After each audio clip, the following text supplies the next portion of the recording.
Сайн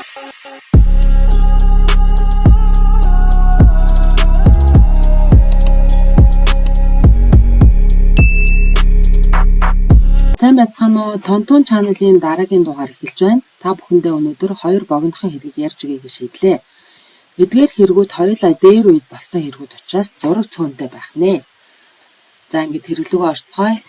Cold case гэдэг нь ихэвчлэн хүч хэрэглэсэн гэмт хэргийн мөрдөн шалгалтын бүх сэжим дуусч мөрөн тасарсан хэргийг хэлдэг. Гэвч сүүлийн жилүүдэд төрөл бүрийн технологийн дэвшил эдгээр cold case-үүдийг эргэн халааж мөрдөн шалгагчдад шинэ сэжим илрүүлэх, хохирогчдод шударгаас тогтоох боломжийг олгож байна. За үүний нэг жишээ нь автоматжуулсан хурууны хээний хайлтын систем юм. Энэ нь хэргийн газарт үлдсэн үл мэдэгдэх этгээдийн нууц хээний хайлтыг хэлнэ. Холбооны мөрдөх товчооны нэгдсэн автомат хурууны хээ таних систем нь ойролцоогоор 73 сая гэмт хэргийн бүртгэлтэй этгээдийн мэдээллийг хадгалдаг бөгөөд орон нутгийн, мужийн болон олон улсын хууль сахиулах байгууллагууд өдөр тутам одоогийн хэрэгүүдэд ашиглахаас гадна cold case-үүдийг шийдвэрлэхэд улам бүр ашиглаж байгаа. За нууц хээ гэдэг нь ихэвчлэн нүдэнд үл харагдах хүний хуруу, алга, хөлийн улыг бүрхсэн хээ дайрснаас бүрдсэн дардсыг хэлнэ. Нэгдсэн автомат хурууны хээ таних систем нь эрх бүхий хууль сахиулах байгууллагуудаас өдөрт дунджаар 700 нууц хээний хайлтын хүсэлт хүлээн авч дунджаар 1 цагийн дотор хариу өгд юм байна. За үндэсний алганы хээний систем нь холбооны мөрдөх товчооны мэдээллийн санд бүртгэлтэй алганы хээнүүдийг төвлөрсөн байдлаар хадгалж үл мэдэгдэх алганы хээг уг сангийн мэдээлэлтэй тулган шалгах, мөн бүртгэлтэй алганы хээг шийдэгдээгүй нууц хээний файлтай харьцуулах боломжийг бүрдүүлдэг. Энэ нь гэмт хэрэгтэн болон террорист сэжигтнүүдийг илрүүлэх чадварыг нэмэгдүүлдэг ажээ. Жил бүр холбооны мөрдөх товчооны эрүүгийн шударга осны мэдээллийн үйлчилгээний хэлтэс нэгдсэн автомат хурууны хээ таних системийн тусламжтайгаар шийдвэрлсэн онцлог томоохон хэргийг шалгаруулан урамшуулдаг. За холбооны мөрдөх товчооноос 2012 оны нууц хээний оны илрүүлэлт чагналыг 2011 онд Небраска мужийн Омаха хотын цагдаагийн газрын мөрдөгч Дуглас Хэрот болон ахлах лабораторийн техникч Лора Кейси нарт 30 гаруй жилийн өмнө болсон хэрцгийн аллагын хэргийг илрүүлсэн гавьяагаар нь гардуулсан байна. Энэ нь технологи аюултай гэмт этгээдүүдийг нийгмээс тусгаарлахад ямар чухал үүрэг гүйцэтгэдгийн тод жишээ юм а. За ингээд хэрэглүүг орцгоё. 1978 оны 10 сарын 17-нд Небраскагийн Омахад 61 настай эмнэлгийн бүртгэлийн ажилтан Карл Боннет ажилдаа ирсэнгүй. Ажилдаа ирээгүй гэдэг нь л маш ачаалалтай байсан. За Боннет бол бүх ажлаа ягштал хийдэг, файл баримтуудыг зэгцтэй байлгадаг, ажилдаа цагтаа ирдэг. Тэгээ нам гүмхэн мөртлөө урдаас юу хийх нь таамаглахдахаар амьдралаар амьдардаг хүн байжээ. Ажилдаа өвчтэй гэж утсаар яриагүй, гэрлүүн заллахаар холбогдох боломжгүй байсан. Хамтран ажиллагсад нь санаан зовнож эхлэв. Тэд байрных нь хариуцдаг менежертэй холбогджээ. Менежер нь түүнийг шалгахаар очихдоо Каролыг шүршүүрт орж байхдаа альтраад унсан, эсвэл зурагтай асаалттай чигээр нь унтсан байх гэж бодож байлаа. Очиход хаалга нь онгорхой байсан бөгөөд менежер ороод очиход хизээч мартагдахааргүй дүр төрхтэй тулгарчээ. Байрны дотор тал тэр чигээрээ эмх замбраагүй болж эд зүйлс шалаар нэг хөглөрсөн, ТV-н байхгүй байв. Эхлээд харахад хулгай орсон юм шиг харагдаж байлаа. Унтлагын өрөөнд ороод харахад байдал бүр ноцтойгоор эргэсэн.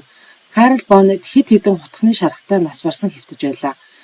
Гэхдээ зарим нэг зүйл сэжигтэй харагдав. Эд зүйлийг албаар буснуулж хулгай гарсан юм шиг харагдуулах гэж хичээсэн мэт байлаа. Хэрэг гарсан унтлагын өрөөнд хамгийн хэрэгтэй хэргийн баримт байхгүй байсан. Хэргийн газрын үзлэг хийгч, техникч нойлын өрөөнд ороод нэгэн жижиг зүйлийг анзаарсан. Жорлонгийн таг байрнаасаа хөдөлсөн харагдчихжээ. Уг тагийг ойртоод хартал нүдэнд харагдахаар хурууны хээ үлдсэн байлаа. Хэргийн газрын техникч дээр нь саарл тоосонцор бодис цацаж уг хурууны хээг авав. Мөрдөгчд бас нэгэн зүйл олсон нь алуулсан хохирогчийн ногоон өнгийн племит машин алга болсныг олж мэдлээ. Хэдэн өдрийн дараа машин нь Иллинойст хэдэн зуун милийн зайтай эзэнгүй орхигдсон болохыг олжээ.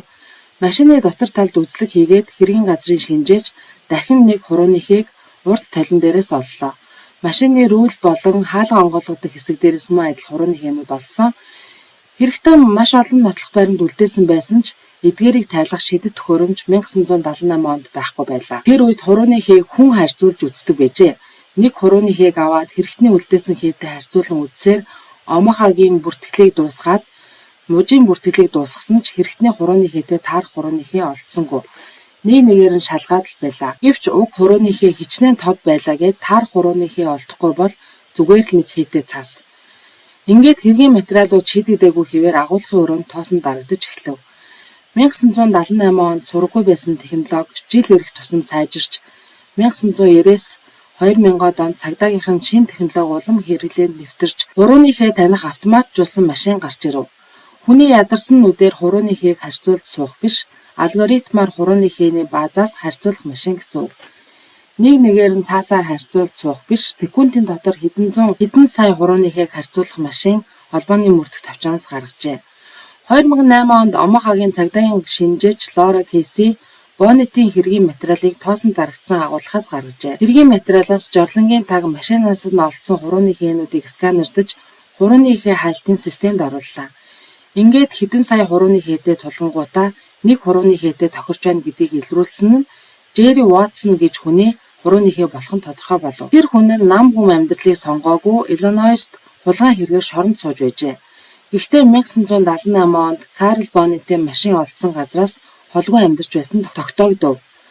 Лора Кейси хурууны хээг давхар өөрийн нүдээр шалгасан ч тохирч байлаа. 2010 онд буюу хэрэг гарснаас хойш 30-аад жил өнгөрч байхад Джерри Ватсон хэрэгт яллагдагчаар татагджээ. 2011 онд болсон шүүх хурлаар тангарагтны шүүх хэрэг үйлдсэн Джерри Ватсонд бүх насаар нь хоригдох ял оноожээ. Хурууны хээ өөрчлөгдөхгүй ч технологи сайжирч байсны ачаар уг хэрэг илэрсэн байна. За дараагийн эргээр 1975 оны 100. Өдөр бүхэн бид хэн нэгэнтэй баяртай гэж салчгаад дахиж хизээч уулзахгүй байх тохиолдол ховор. Гэхдээ энэ бол нэгэн нөхөр эхнэрээ эмнэлэгт төрөөж өгөөд буцаж ирэхэд тохиолдсон юм. Эмнэлэгт үзүүлэх хуваарьт үзлэгтээ орохоор явсан эхнэр нь олон 10 жилийн турш алга болсон явдал тохиолджээ. Флора Стивенс 42 жилийн турш алга болцоход хамгийн төсөөлөнгүй газраас иргэн олдсон байна. Гэхдээ энэ нь мөрдөгчдийн хувьд хариултаас илүү асуулт болсон юм. 1975 онд Флора Стивенс Нью-Йорк хотын энгийн амьдралаар амьдарч байжээ. Флоренс буюу найз нөхөд ойр дотныхны дуудлагаар Флора Стивенс Роберт Стивенстэй суугаад амар жимэр амьдарч байжээ. Нэгэн удаа биеийн тавгүүрхээ дэмжиж үзүүлэхээр болохт нь нөхөр нь түүнийг 1975 оны 8 сарын 3-нд эмнэлгийн гадаа буулгаад явжээ. Хэдэн цагийн дараа эргээд ирээд авна гэсэн бодолтой явсан боловч эргэж ирэхэд нь эхнэр нь байсангүй. Эмнэлэг байсан газар нь олонний хөлийн газар байсан бөгөөд маш олон жуулчид тэр хаваар явдаг байжээ. Флора нэгэн зочид буудалд ажилладаг байсан бөгөөд тэр зочид буудал нь олонний хөл дарагдсан газар байж. 1975 оны 100 түүний ажилладаг зочид буудал хөл хөдөлгөөн ихтэй байж 1200 өрөөтэй уг зочид буудалд ажилласнаар Флора гарын мөнгө их авч амжилттай ажиллаж байжээ. Эмнэлэгт төрөөж өгснөөс хойш нөхөр нь эргэж ирээд авах гэтэл Флора байхгүй байжээ. Нөхөр нь тэр даруйдаа цагдаад мэдэгдсэн байна. Цагдаа нар тэр даруйдаа Флорагийн өнгөрсөн амьдралыг судалж түүнийг хохироох хэн нэгэнтэй холбоотой байсан эсэх талаар судалж эхэллээ. Судлах явцад Флора өмнө нь Нью-Йоркийн Линкольн ахлах сургуульд сурч байсан тогтогджээ. Гэсэн ч Флорагийн амьдралаас онцлог зүйл юу ч олоогүй цагдаа нар түүний хэргийг cold case болгон орхихоос өөр аргагүй болжээ. Флорагийн ойрын хамаатан садан Нью-Йорк хотноо байхгүй тогтогдож түүний ойрын найз нөхд нь түүнийг хайцсан байж болох талаар ямар ч тодорхой мэдэх зүйл байсангүй. Олон хүмүүс түүний 90 хаах ажиллагаанд оролцсон хайсан боловч ямар ч үр дүн гарсангүй. Цагдаа нар түүний хэрэгдээ шаргуу ажилласан боловч тухайн үеийн технологийн боломж бололцооноос болж хэрэг хүйтэрсээр байлаа. Цагдаа нар тэр хаваараа харсан үдсэн хүн байгаа эсэх талаар асууж байсан. CCTV буюу гудамжны камер хэдийгээр 1920-ад онд үүссэн боловч 1990-ад оны хүртэл өргөн хэрэглэгддэггүй байжээ. Мөн ДНХ-ийн шинжилгээ Америкийн нэгдсэн улсад 1987 он хүртэл түгээмэл ашиглагддаггүй байсан байна. Эдгээрийг дурдсаны учир нь хэрвээ Флорагийн алга болсон нөхцөл байдлын орчимд хэрэг болохоор сэжим үлдсэн байлаа ч гэсэн тухайн үеийн цагдаагийн боломж бололцоо муу шалгах тестлэх техник хэрэгсэл дутмаг байсан нь мэдээж. Гар утас байхгүй, тусламж дуудах интернет байхгүй, цагдаа нар боломж бололцоогоо тултал ашигласан боловч эцэстээ хэргийн талаар ямар ч ахиц гаргаж чадаагүй гэдгийг хүлээн зөвшөөрөхөөс өөр аргагүй болсон юм. Флорагийн нөхөр Роберт бүхэл арга жаргаа хэрэгэлсэн боловч хэрэг илэрхгүй цаг өнгөрсөөр олон жил болжээ. Статистикаар жил бүр олон зуун эмэгтэй охид алга болдог ажээ. 2017 онд Соломон мөрдөгчөд нэгэн хэрэг шинээр орж иржээ. Салливан мууж буюу Флорагийн амьдарч байсан газрын ойролцоо нэгэн эмэгтэй хүний арга ясны үлдэгдэл олдсон байна. Олон боломжуудаас нарийнтхан шүүсээр флорагийн арга ёс байж магадгүй гэж үзэж түүний хамаатан садны ДНХ-тэй тохируулан үзэх шаардлага гарчээ. Гэвч түүний баг эрен хайсны эцэст флорагийн хамаатан садан амьдарч байгаа шинж тэмдэг байхгүй болохыг тогтоосон байна. Асуудал гэвэл флорагийн алга болсон үеийн хэргийн сэжим нотлох баримтууд цаг хугацааны ирэхээр алга болж устгагдаж анх мөрдөн байсааж байсан мөрдөгчд мөн байхгүй болсон байлаа. Гэсэн ч мөрдөгчд шалгасаар байгаад ясны үлдэгдэлд хамаарах хүний нэрийг олж тогтоосон байна. Тэр нь флоратай ямар ч хамаагүй хүнийх болох нь тогтоодог. Флоратай хамт Catskill зочд буудалд ажиллаж байсан нэг эмэгтэй болох нь илэрчээ. Цагдаа нарт одоо 2 шийдэгдээгүй хэрэг гарч ирэв. 2008 онд цагдаа нарт ашиглагдаж эхэлсэн Nemo дата буюу хүний ДНХ болон нэрийг холбодог дата нь 1975 онд ашиглагдчихгүй байсан. Уг дата баазад флорагийн материалыг огт оруулаагүй байжээ. Флора ямар нэгэн хэрцгий гэмт хэргийн золиос болсон болов уу гэж Роберт нөхөр нь санаан зовсоор байжээ. Тэрээр нэгэн цагт хэргийн сэжигтнээр татагдж байсан бөгөөд холбогдох нотлох баримт байхгүй улмаас судалдагдаж нэр нь цэвэрлэгдэж байсан байна. Харамсалтай нь Роберт Стивенс хэрэг гарснаас хойш 10 жилийн дараа буюу 1985 онд нас барсан бөгөөд их нэртэй юу тохиолдсныг хизээч мэдэж чадаагүй юм. Мөрдөгч Рич Морган хэргийг илрүүлэхийн тулд дахин нэг арга хэрэглэж үзэхээр шийдэв. Үндэсний нийгмийн даатгалын дата баазаас шүүх санаачлаг гаргалаа. Гэтэл санаандгүй уг дата баазаас флорагийн нийгмийн даатгалын дугаарыг хэн нэгэн одоо хүртэл ашиглаж байгаа тухай олж мэджээ. Хүний хувийн мэдээллийг ашиглах гэмт хэрэг байж магадгүй байсан ч олон жилийн дараа анх удаа гарч байгаа хэрэг илрүүлэх гол сэжим боллоо.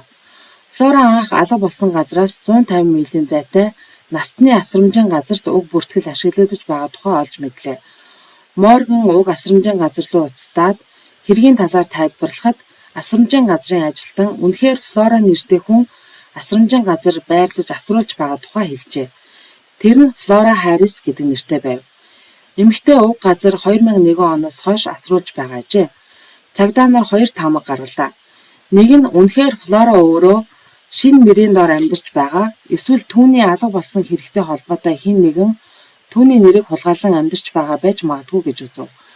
Үнэн учрыг мэдхээр Морган мөрдөгч Массачусетс руу хөдлөөд хэдэн цагийн дараа очлоо. Хүний нэр хувийн мэдээллийг хулгайлна гэдэг тийм ч ховор хэрэг биш. Зарим нь хууль зүйн зөрчлөөс бултана гэж, зарим нь бүр харанхуй шалтгааны улмаас хийдэг хэрэг байдаг. Асрамжийн газар амьдарч буй Флора зөнөх өвчнөөр өвдсөн бөгөөд мөрдөгчд залуу байх үеийн зургийг нь авч явжээ. Уг зургийг үзүүлэхэд Флора би мөн байна гэжээ. Робертийн зургийг үзүүлэхэд тэрээр мөн таньсан байна. Мөн ажиллаж байсан зочд буудлын зургийг үзүүлэхэд таньжээ. Зөнөх өвчин хүндэрсэн үедээ өвчтөн ганц нэг үгээр ярьдаг болдог гэжээ. Хэдийгээр 42 жилийн дараа алга болсон эмэгтэйг олсон ч гэсэн цагдаа нарт улам олон асуулт үлдэв. Энэ бүх хугацааны туршид тэрээр хаана байв? Яагаад алга болсон бэ гэх мэт.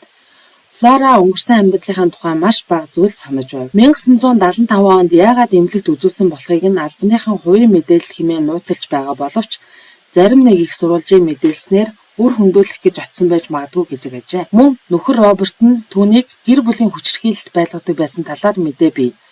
Флора 2001 оноос өмнө мөн өөр асрамжийн газруудад амьдарч байсан нотлохоо олдсон бөгөөд Флора гэр бүлийн хүчирхийллээс цухтаан өөрийн хүсэлтээр алга болсон гэж таамаглаж байгаа юм. Флораг 42 жилийн дараа олоход 78 настай байсан бөгөөд 4.10-ны дараа олсон хэргийн илрүүлэлт энэ ажээ. За зөнөх өвчтэй холбоотой хэрэг ярьсных та бүхэнд зөнөх өвчний талаар гарсан нэгэн шинэ мэдээ танилцуулъя.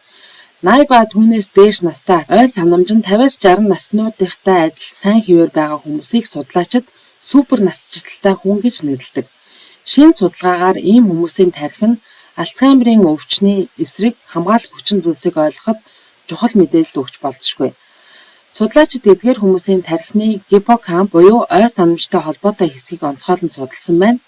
Тэдний тархинд ой санамжийн үйл ажиллагааг дэмждэг нейрон эсүүд илүү эрүүл нягт бүтцтэй бөгөөд мөн шинээр эс нь үүсэх онцлогтой ген байгааг илрүүлжээ.